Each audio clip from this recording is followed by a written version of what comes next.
ഒന്ന് നമ്മൾ ഡെലിവറി കൊടുക്കുന്നത് കൊണ്ടോട്ടിക്കാണ്, പ്രവാസി സുഹൃത്തിനാണ് കൊടുക്കുന്നത്. നമ്മൾ ഈ വാഹനം കാണാതെ ഒരു മാസം മുന്നേ തന്നെ അതിൻ്റെ ടോക്കണും കാര്യങ്ങളൊക്കെ തന്നു, വേറെ കളറിലായിരുന്നു. അതൊക്കെ കംപ്ലീറ്റ് നമ്മൾ അപ്ഗ്രേഡ് ചെയ്തു. പിന്നെ ഫുള്ള് വർക്ക് കഴിഞ്ഞു. വർക്കിൻ്റെ അഭിപ്രായം എന്താണ്? നമ്മൾ TC കാർ സ്പോട്ട് തിരഞ്ഞെടുക്കേണ്ട കാര്യം എന്തെങ്കിലും? തിരഞ്ഞെടുത്തത് എന്ന് പറഞ്ഞു കഴിഞ്ഞാൽ നിങ്ങളെ യൂട്യൂബ് കണ്ടിട്ട് തന്നെ അനവധി പേര് വരുന്നതും കാണുന്നതും ഒക്കെ കണ്ടു. അപ്പോൾ തീർച്ചയായിട്ടും നമുക്ക് നിങ്ങളെ ഒരു വിശ്വാസം വന്നു. തീർച്ചയായും അതുകൊണ്ടാണ് നമ്മൾ അത് തിരഞ്ഞെടുക്കാൻ കാരണം. അതെ അതെ. നമ്മൾ വണ്ടി അഡ്വാൻസ് ഈ കളറല്ലായിരുന്നു. കളർ ഇപ്പോൾ സൂപ്പറായിട്ടുണ്ട്. അവർക്ക് നമുക്ക് വളരെയധികം ഇഷ്ടപ്പെട്ടിട്ടുണ്ട്. നമ്മുടെ സുഹൃത്തുക്കളെ റൂമിൽ ഉണ്ട്. അവനും കൂടെ മുഖേനയാണ് അതെ അതെ അതെ അതെ ഇതൊന്നും കൂടി അത് അയൽവാസിയാണ്. ഇതൊക്കെ നമ്മുടെ സുഹൃത്തുക്കളല്ലേ? നമ്മളെ സുഹൃത്ത് അനിയനാണ്, നമ്മളെ സുഹൃത്തുക്കളാണ്. ആണ്. എന്തൊരു പേര്? മനാഫ്. നിങ്ങളുടെ പേര്?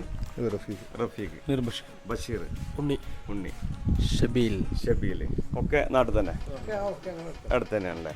അപ്പോൾ ഉഷാറല്ലേ വണ്ടിയൊക്കെ? എല്ലാവരും ഹാപ്പി അല്ലേ? അപ്പോൾ ഇൻഷാ അല്ലാ ഉഷാറാവട്ടെ.